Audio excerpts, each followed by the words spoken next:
6. Microsoft Augmented Reality Headset. In recent years, Microsoft has worked with the United States Army to create mixed reality headsets that are designed for preparing soldiers for combat situations. Known as the Integrated Visual Augmentation System, or IVAS, it delivers an experience similar to that of the Microsoft HoloLens 2 mixed reality headset, which runs at a cost of roughly $3,500 per headset. The prototype of the military goggles hit a snag during the testing phase in 2022, when soldiers reported experiencing headaches, nausea, and eye strain. In early 2023, Congress denied the Army's request for $400 million in funding, which it planned to spend on up to 6,900 headsets. Instead, the government provided $40 million for the purpose of improving the flawed system, which was promptly handed over to Microsoft, along with $125 million of the Army's money. Altogether, the project is expected to cost $21.9 billion. In September 2023, the military announced that these initial problems had been resolved via the development of an improved prototype. 20 headsets were tested by Army soldiers, who responded positively to the design changes. Testing will continue for the foreseeable future, with current plans calling for the goggles to be tested for combat use starting in 2025. 5. Armed autonomous robots. As artificial intelligence technology advances, some people are growing increasingly concerned about the development of lethal autonomous weapons. Others, including U.S. Army officials, are seemingly excited about it. Completely autonomous weapon systems do not yet exist, but the U.S. military has been actively working to develop combat robots for over a decade.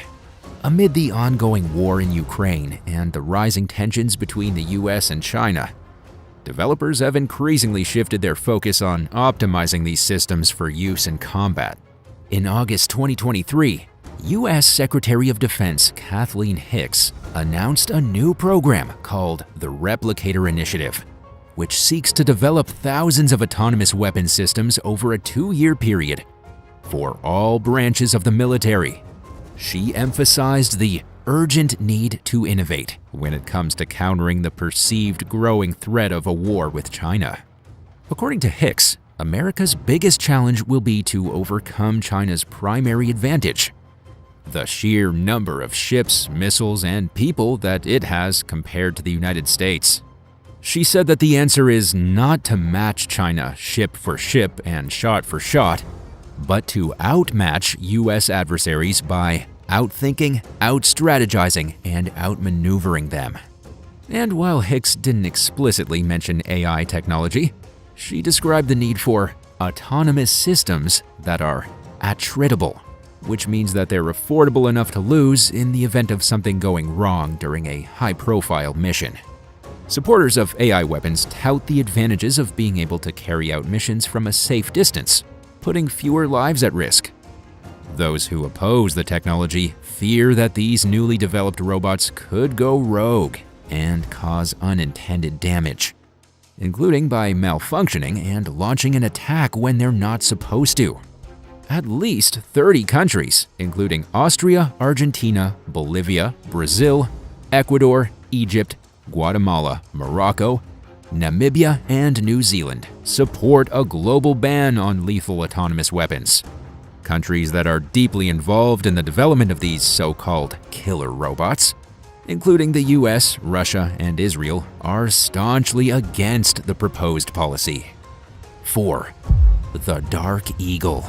In July of 2023, the U.S. Army announced that the development of its first long-range hypersonic weapons system was underway.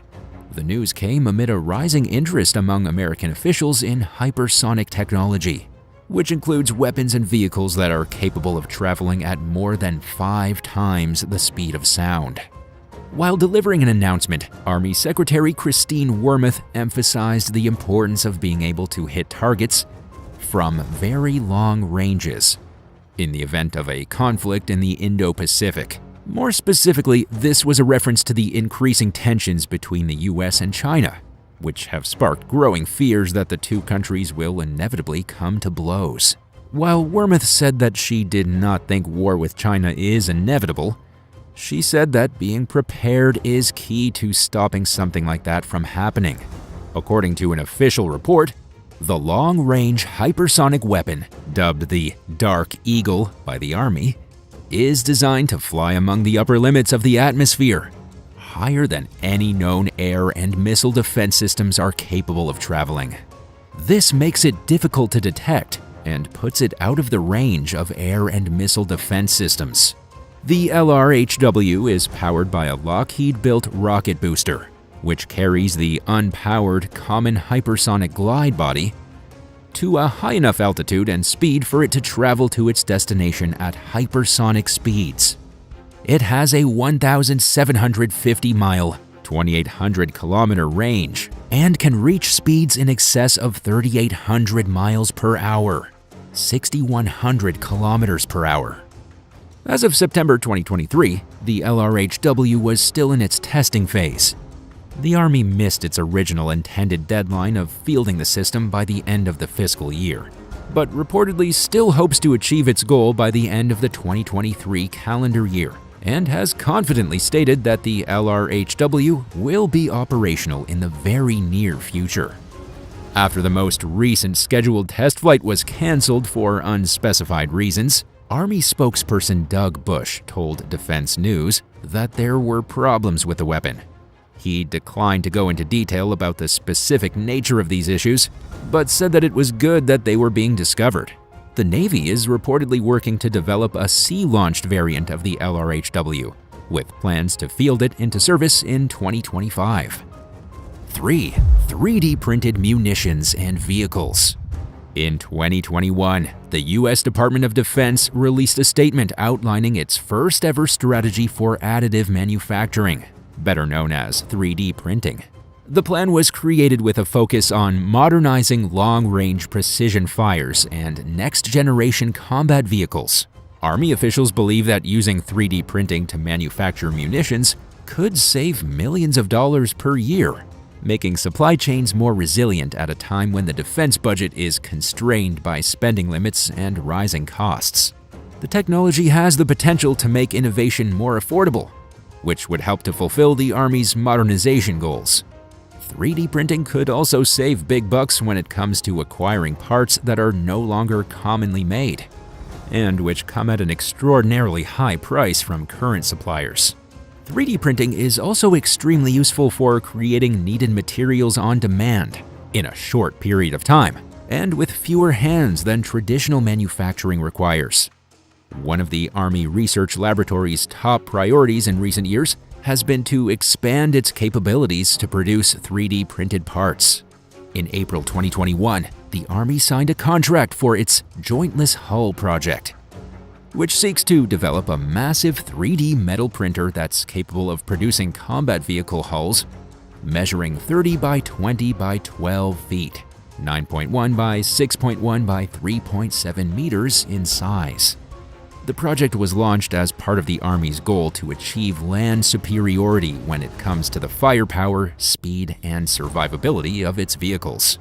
In 2019, the U.S. Marines partnered with the Defense Innovation Unit to create 3D printers that are capable of producing buildings, bridges, and other large structures. This time and cost-saving technology would come in especially handy in the aftermath of natural disasters.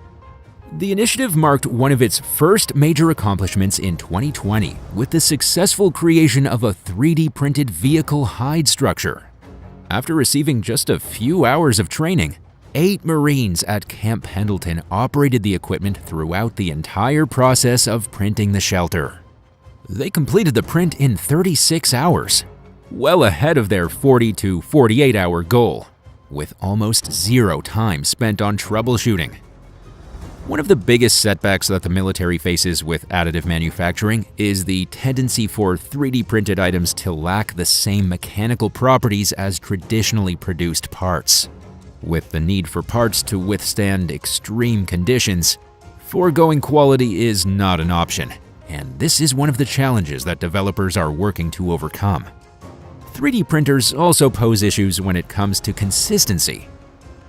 According to National Defense magazine, the technology is not advanced enough to guarantee that a part from one printer will be identical to the same part created by another printer. But the potential benefits vastly outweigh the complications that have been encountered so far, with some experts going as far as saying that the possibilities are endless. If you could choose one item to have an unlimited 3D printed supply of, what would it be and why? Let me know in the comments below, but be sure to subscribe first. 2. Directed energy weapons. Directed energy weapons deter, damage, and destroy their targets using highly concentrated beams of energy, including lasers, microwaves, particle beams, and sound beams.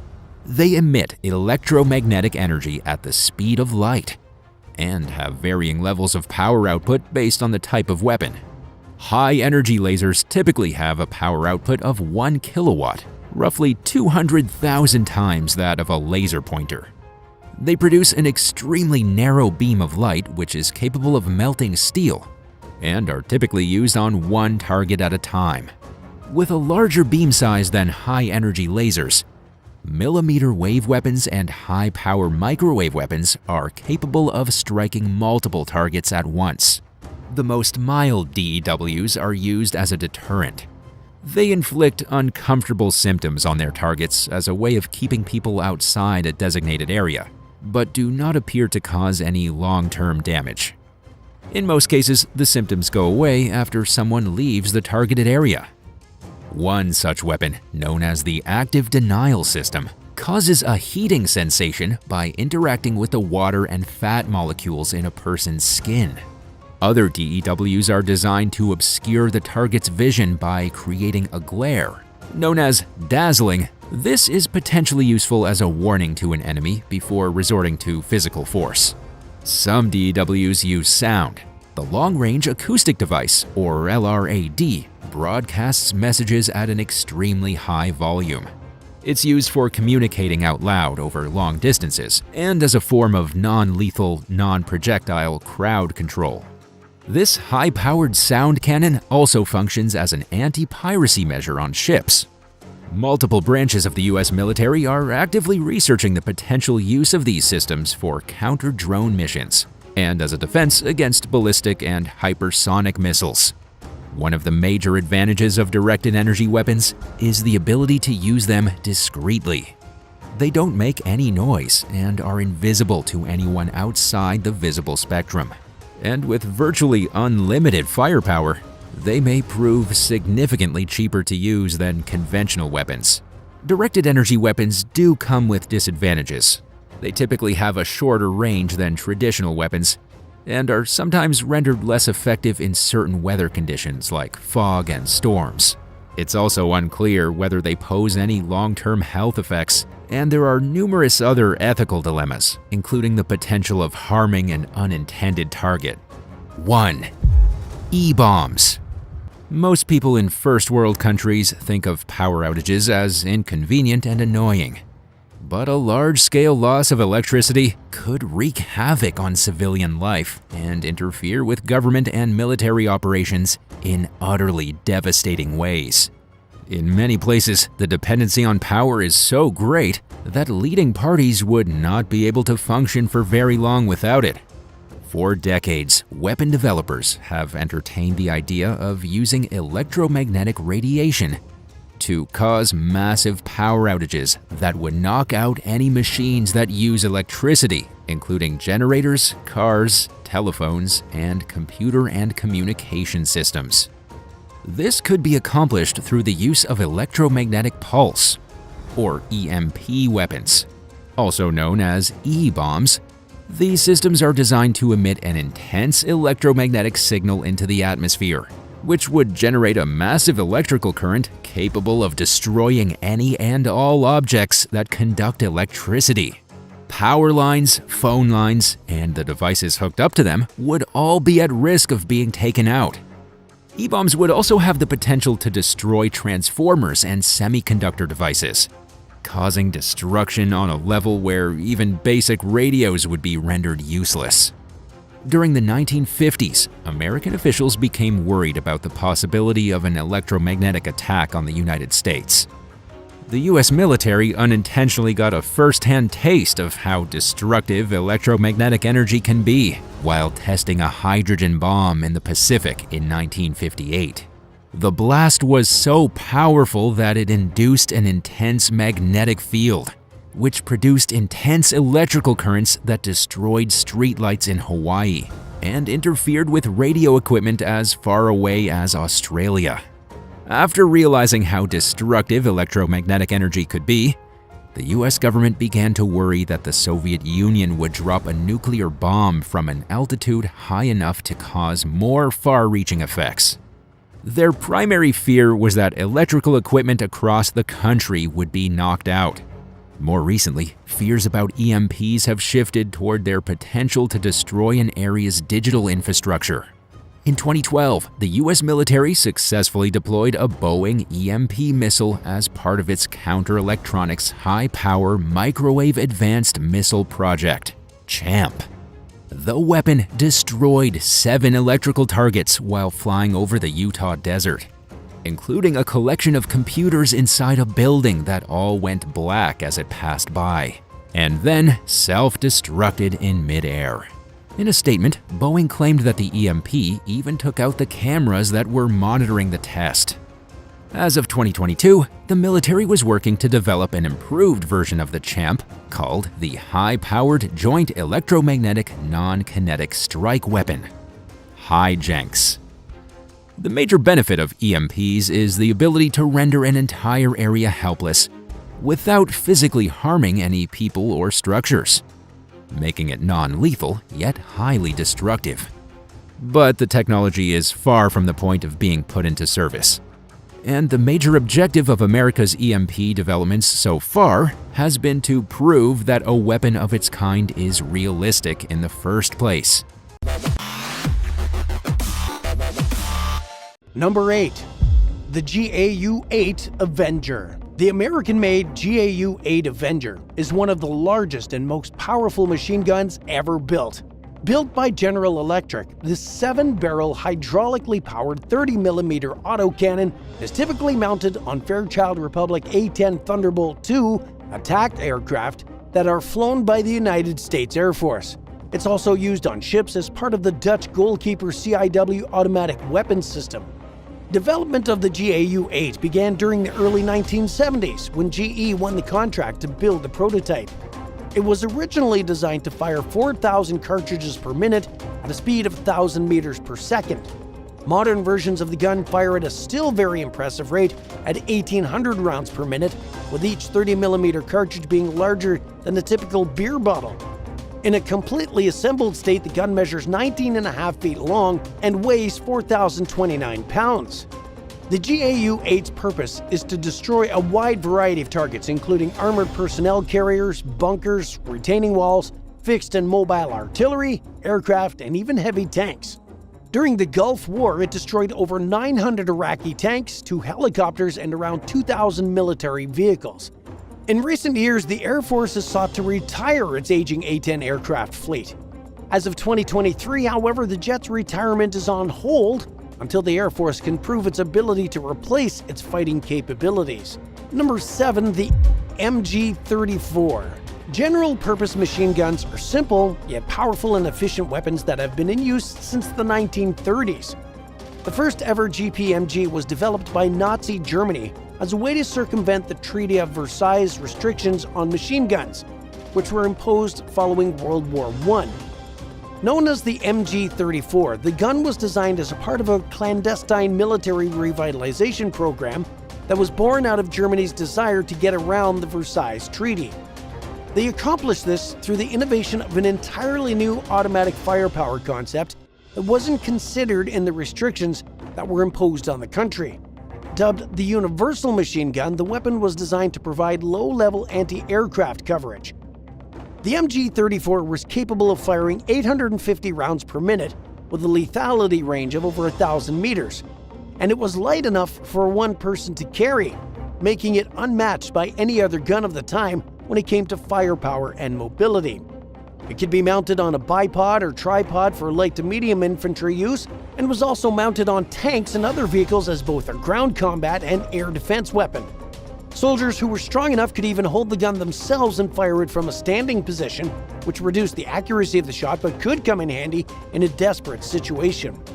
But there were some drawbacks to the MG34, including its complex design, which made mass production difficult.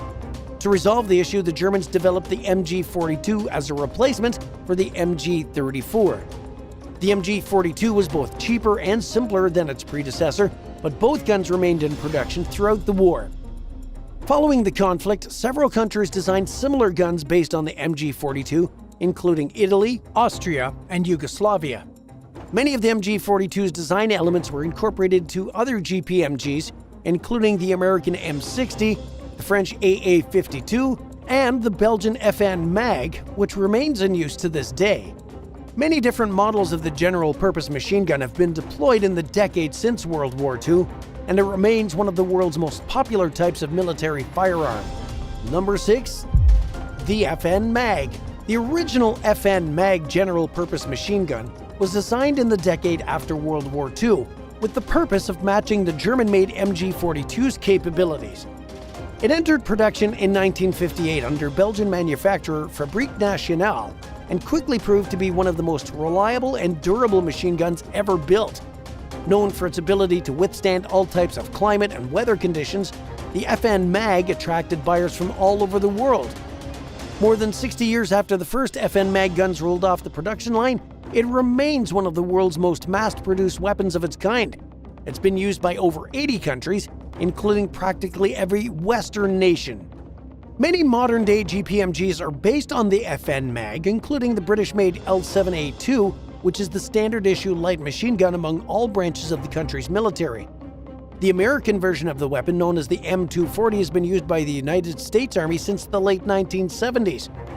There are also Chinese, German, Indonesian, Israeli, Swedish, and Turkish variants of the FN MAG.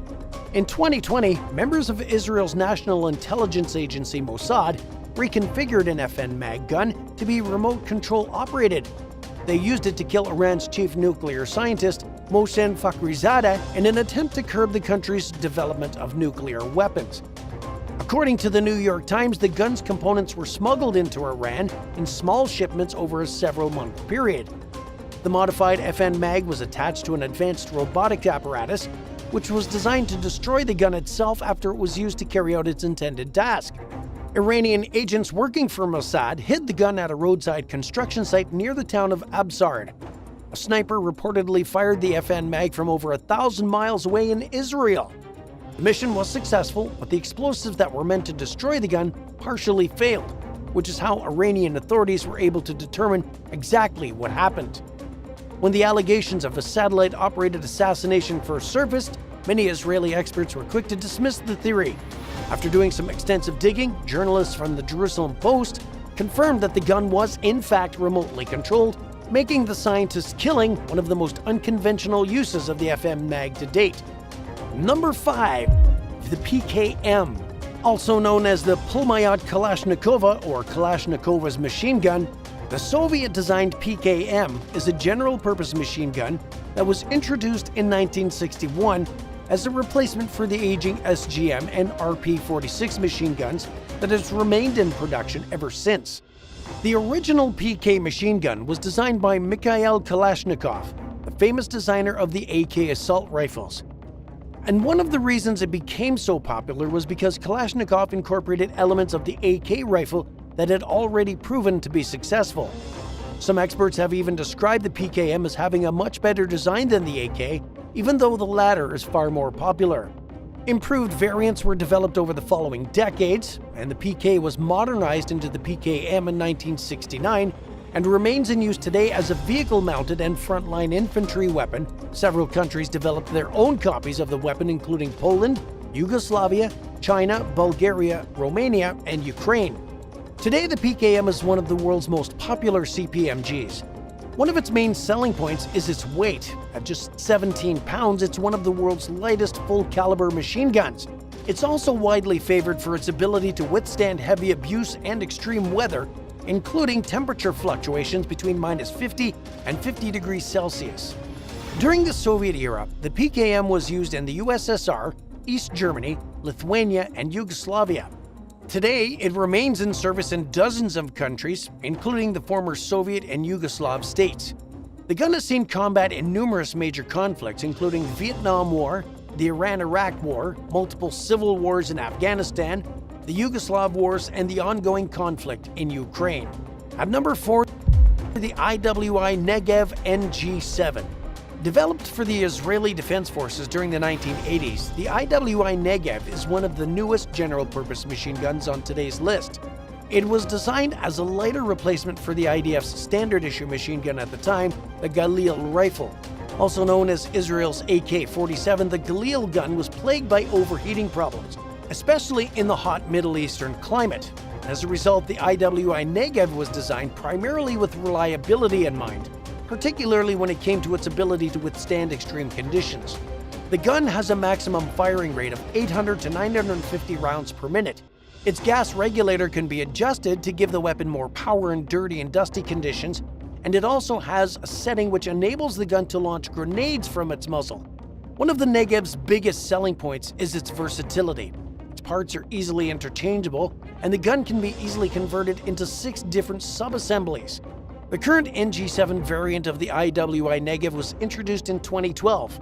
Designed out of a need for a lighter, full-caliber machine gun, it weighs just under 17.5 pounds and has a shorter barrel than its full-sized counterpart. While the NG7 is smaller than its predecessors, its designers managed to accomplish its reduced weight without sacrificing when it came to the gun's reliability and accuracy. At number 3, the Vector SS77. During the late 1970s, South Africa fell under widespread international criticism for its apartheid policy of racial segregation and its controversial role in the Namibian War of Independence, also known as the Angolan Bush War and the South African Border War.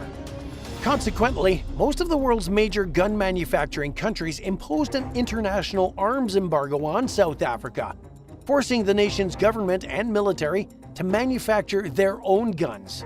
One of the most successful guns that were produced as a result of the embargo was the Vector SS77 general-purpose machine gun.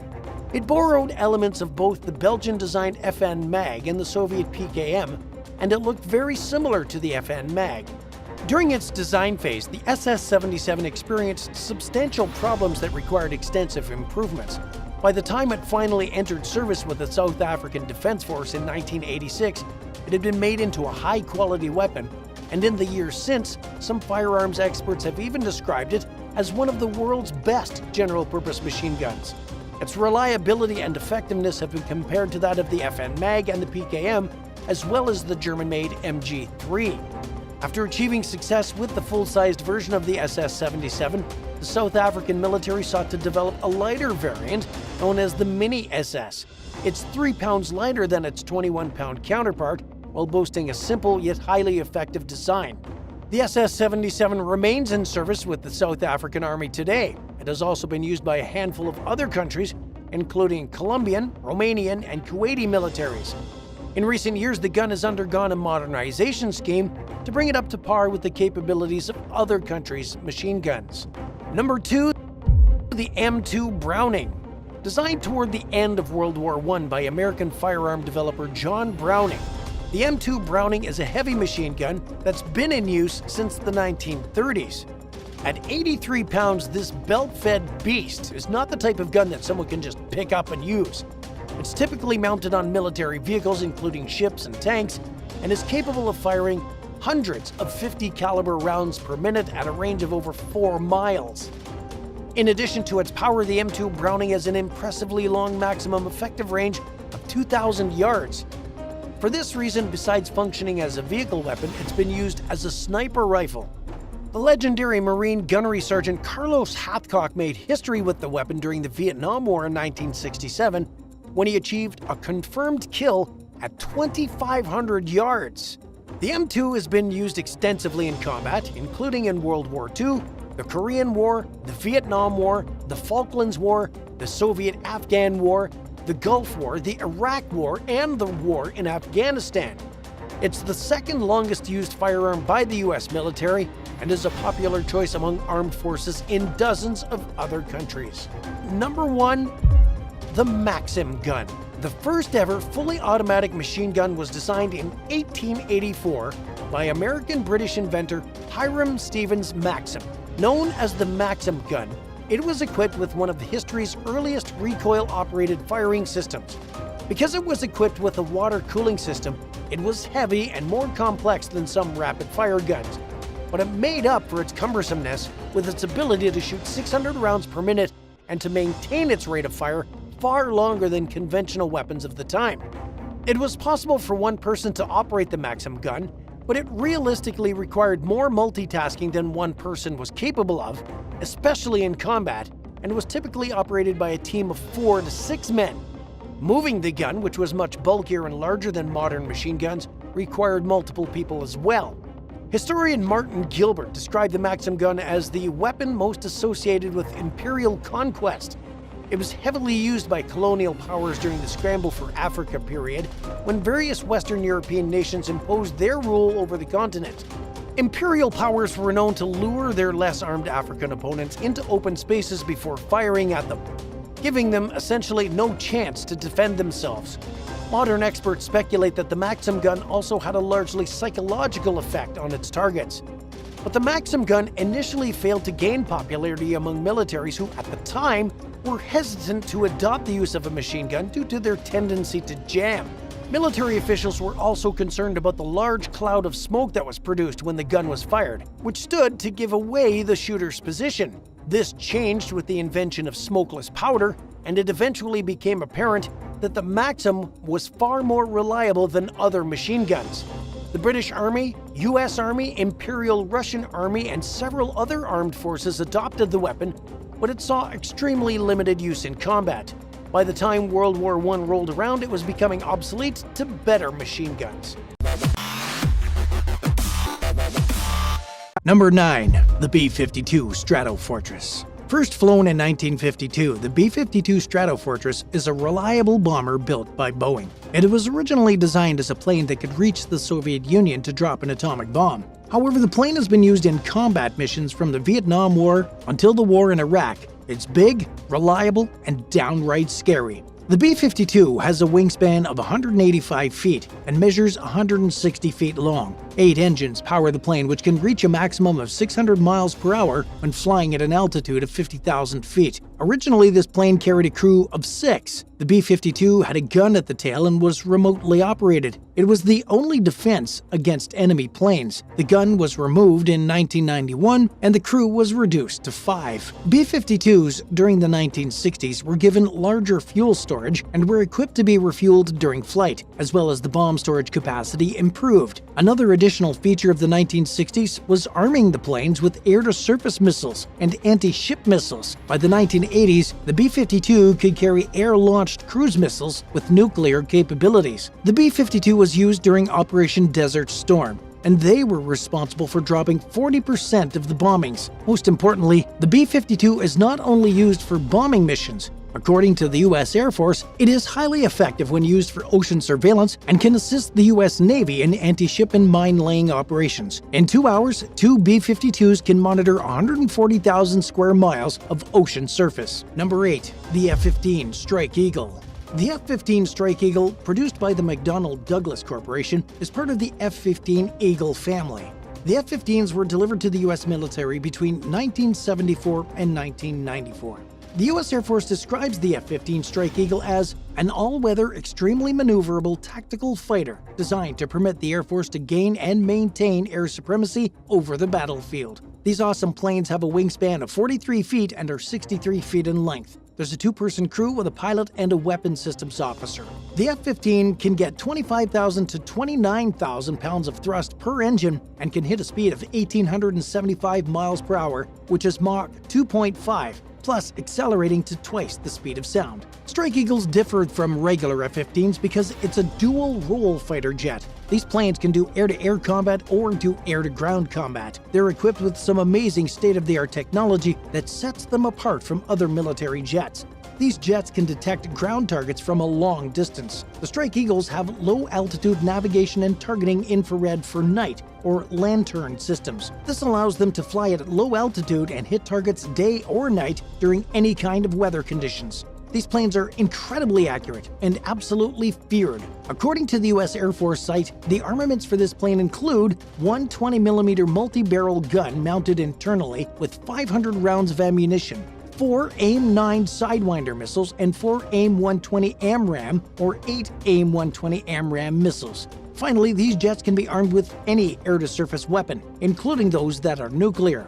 Oh, and let's end with an impressive stat. The F-15 is an undefeated aircraft in battle. Number 7, the F-22 Raptor. Like the F-15, the F-22 Raptor is an exceptional jet when it comes to air-to-air and air-to-ground combat. This jet was tested in the 1990s and was involved in some combat missions during the 2010s. The F-22 Raptor was designed by Lockheed Martin and has a wingspan of 45 feet and is 62 feet long. The one-man crew-operated aircraft carries 6 advanced medium-range air-to-air missiles, or AMRAAMs, and 2 AIM-9 Sidewinders for air-to-air situations. When it comes to air-to-ground situations, the F-22 carries 2 GBU-32 Joint Direct Attack Munitions, or Smart Guided Bombs. Like the F-15, the F-22 is an all-weather type of jet that can be used in any time of day. While these jets are awesome, they come with an unbelievable price tag. The cost to build one, including research and development, is an astonishing $334 million per F-22. The Air Force wanted 700 built, but had to cut that number down due to the insane costs. What kind of plane would you love to take a test flight on? Let us know in the comments below, and if you haven't already, be sure to subscribe to the channel. Number 6, the AC-130 Spooky Spectre. The AC-130 is a heavily armed aircraft incorporating side-firing weapons. With a wingspan of 132 feet and 97 feet in length, it provides close air support and is great for armed reconnaissance. The AC-130 is perfect for perimeter and point defense, escort landing, drop and extraction zone support, and combat search and rescue. The AC-130 has been used since the Vietnam War. Over 10,000 trucks were destroyed by this plane, and this plane played a key role in life-saving close air support missions. The AC-130 was used in missions in Grenada and Panama. The resume does not end there because the AC-130 also saw action in Desert Storm and was used in Afghanistan and Iraq. What's great about the AC-130 is that it is equipped with an extremely accurate fire control system. There's a 105mm howitzer, a 40mm Bofors gun that fires 100 rounds a minute, and twin 20mm Vulcan cannons. This plane is beyond intimidating on the battle. Number 5.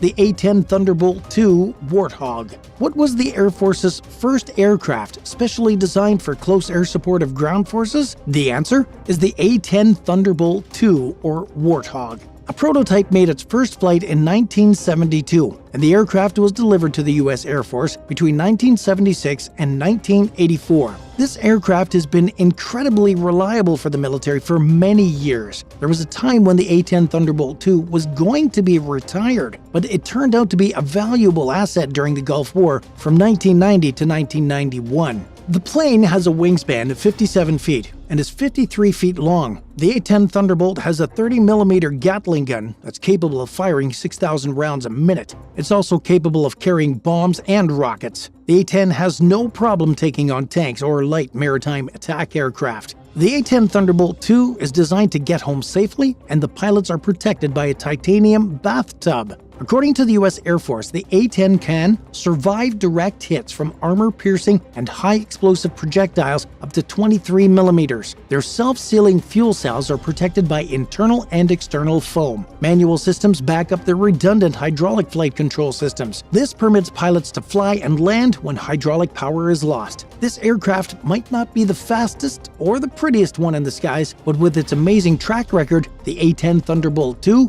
is a force to be reckoned with. Number 4, the F16 Fighting Falcon. To put it simply, the F-16 is not a prized aircraft for the US military, but it is a sought-after aircraft for air forces around the world.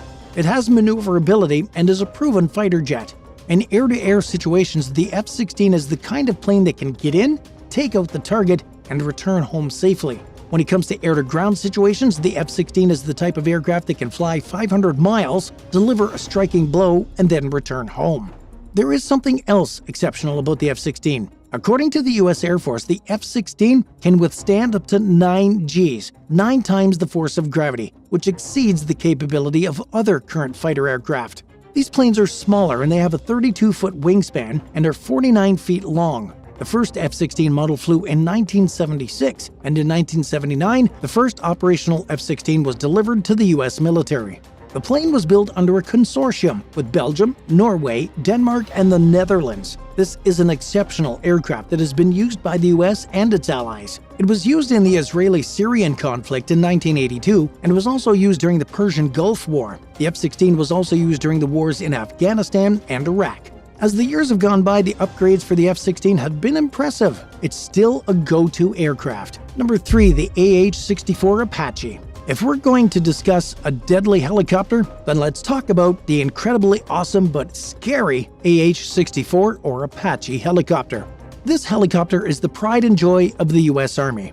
The AH64 Apache was introduced to the US Army in 1984, and its job is destroying armored vehicles, taking out personnel, and destroying certain targets in obscured battlefield conditions. Also, the Apache can go deep into enemy territory to conduct secret missions. And that's not all it does on the battlefield. The Apache provides support to ground forces and does reconnaissance. This twin-engine helicopter can go up to 184 miles an hour and can be in combat situations for 2.5 hours. It's armed with 16 Hellfire missiles, 76 2.75-inch rockets, and has a 30mm chain gun. Not only is this a top weapon for the US Army, but it's used by militaries in Australia, India, Israel, Japan, South Korea, and the United Kingdom. What's absolutely amazing about the Apache and its legacy is that the US military wants it to be their primary attack helicopter into the 2060s. How's that for a reputation and durability? Number 2, the SR71 Blackbird. The SR71 Blackbird was an incredibly fast plane designed to conduct strategic reconnaissance missions at high altitudes. What's scary about this aircraft is that it could hit speeds of 2,200 miles an hour, which is 3 times the speed of sound. Oh, and this could also be accomplished while flying at an altitude of 80,000 feet. The SR71 has a wingspan of 55 feet and is 107 feet in length. The plane had a crew of 2 and was made of titanium because the plane was flying at top speeds with a high altitude. This led to kinetic heat. The temperatures at 80,000 feet were around -70 degrees, but the speed of the aircraft created heat along the edges of the plane that hovered around 800 degrees. This plane was designed for the Cold War, so the US could conduct secret intelligence gathering missions. It had its first flight in 1964, but the fleet was retired in 1990 due to costs associated with operating these planes. Those pilots that flew in the SR-71 had to wear a full pressure suit for protection because they were flying at such high altitudes. And at number 1, the MiG25 Foxbat. The Mikoyan-Gurevich MiG25 Foxbat was an aircraft that looked absolutely horrifying on paper, but turned out to be more hype than anything else. Developed by the Soviet Union during the 1960s, the MiG-25 was an aircraft that could match the SR-71 Blackbird. These planes could go over 1,800 miles an hour and reach altitudes of 98,000 feet in minutes. With a payload, the plane could go 2,300 miles per hour, and without it, it could do 2,900 miles per hour. What's incredible about this plane is that it was capable of flying at an altitude of 123,000 feet. This plane definitely caught the attention of the United States. However, upon close examination, the MiG-25 was more of an illusion than anything else. Intelligence reports and photographs showed that these planes were constantly being repaired and tinkered with. The MiG-25 was not built with titanium like the SR-71 Blackbird, so a heavier metal had to be used for these high-altitude missions. This made the MiG-25 some 15,000 pounds heavier than the American counterpart. However, the MiG-25 was armed with missiles, unlike the SR-71 Blackbird. This made the plane an interceptor and a reconnaissance plane. The United States wanted to know everything it could about the plane, and was pretty much handed a model when defector Viktor Belenko landed at a Japanese airport. The Japanese allowed the US Air Force to examine the plane, and that's how they gathered more data on the MiG-25. Is there a scary aircraft we left off this list? Let us know down below in the comments. Be sure to give this video a thumbs up and remember to subscribe to the channel. Thanks so much for watching. We'll see you next time. Bye for now.